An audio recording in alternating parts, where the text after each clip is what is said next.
Hi. I first want to start by apologizing for how inconvenient this video has been and thanking you for allowing me to resubmit a video kind of as a summary of what I talked about in my original discussion.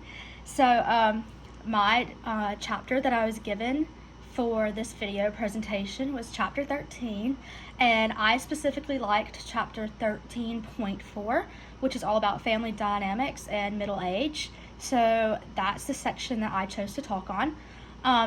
Middle age is kind of an awkward age to be in just because it's between having older children and older parents. So this is known as a sandwich generation because you're in between having to take care of your older children, but you're also having to take care of your parents. So with the kids, your kids are starting to grow up and starting to leave the house. They start to become more independent. This makes the parents experience something known as empty nest syndrome because they're going to have an empty home. Also, the relationships tend to develop into more of a friendship dimension. So like I know for me and my mom at my house, me and my mom growing up didn't always get along, and we usually always argued. And then when I got to college, our relationship has definitely grown and developed. We don't argue as much, and we definitely have more of a friendship dynamic. Like I feel like I can tell her pretty much anything.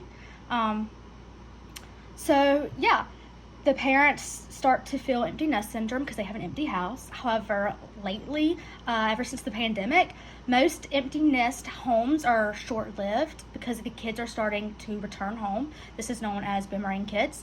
The number one reason to why kids begin to move home is actually because of financials.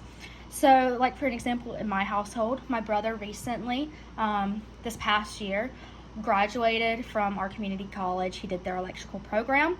He's going to be an electrician.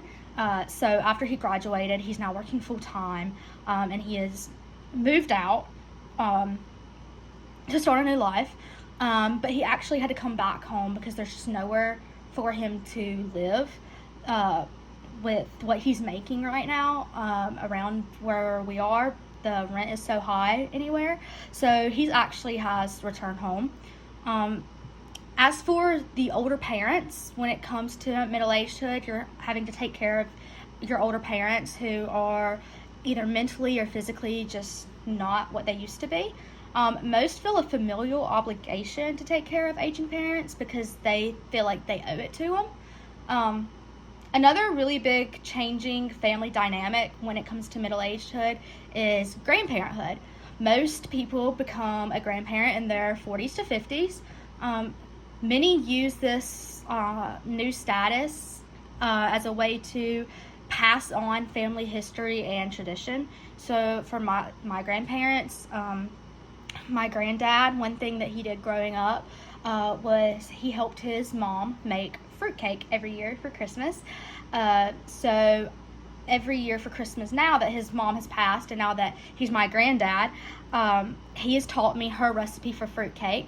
And even though I don't eat fruitcake, and mostly nobody in my family does, we still make it every year because he passed that tradition down from him and his mom making fruitcake to him teaching me how to make the fruitcake. And that's something that I plan to pass on to my children and my grandchildren eventually. So yeah, that's pretty much all of 13.4, all about family dynamics and middle-agedhood.